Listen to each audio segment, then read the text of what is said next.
Teman-teman, judul ceritanya Kura-kura dan Kera.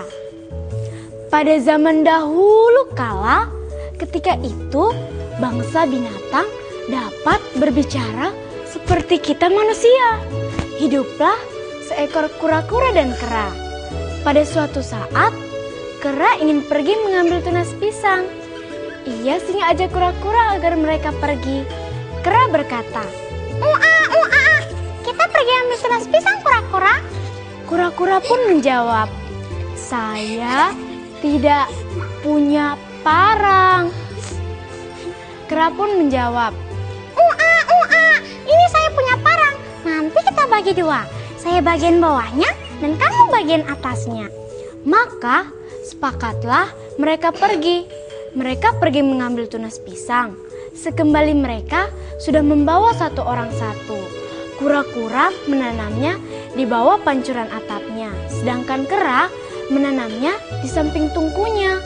Setiap kali ia bangun menghangatkan badannya, ia memetik daunnya satu persatu, sehingga makin lama makin kerdil dan akhirnya pun mati.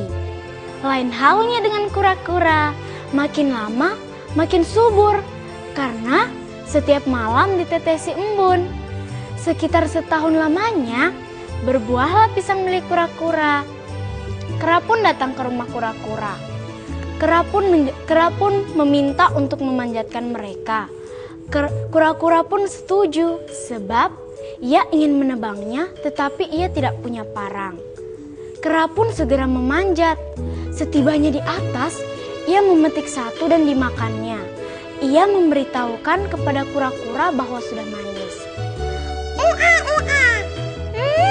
Enaknya pisang ini, rasanya amat manis. Kura-kura pun mencoba untuk mencobanya. Kera pun menyuruh kura-kura untuk membentangkan kain penutup kepalanya. Kura-kura, Bentangkanlah kain penutup kepalamu. Kura-kura pun segera membentangkan kain penutup kepalanya. Sekitar beberapa jam lamanya, kera berlaku tidak baik kepada kura-kura dengan hanya melemparkan kulit-kulit pisang yang ia makan hingga beberapa kali. Kura-kura pun menjadi jengkel kepada kera dan berkata, "Hai kera, mengapa engkau lakukan ini padaku? Akan kubalas kau kera? Aha, aku punya ide. Akan kucari duri yang panjang, lalu kututupi alang-alang, dan akan kusuruh kera untuk melompat."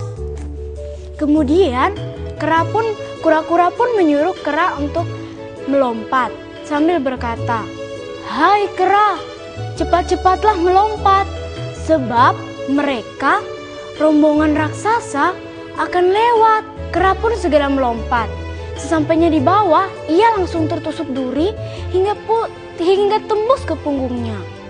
Kura-kura pun menjadi puas dan mengomeli kera sambil berkata, "Rasakan sakitnya, tobatlah engkau. Siapa yang menyuruh engkau rakus? Itu akibat kerakusanmu."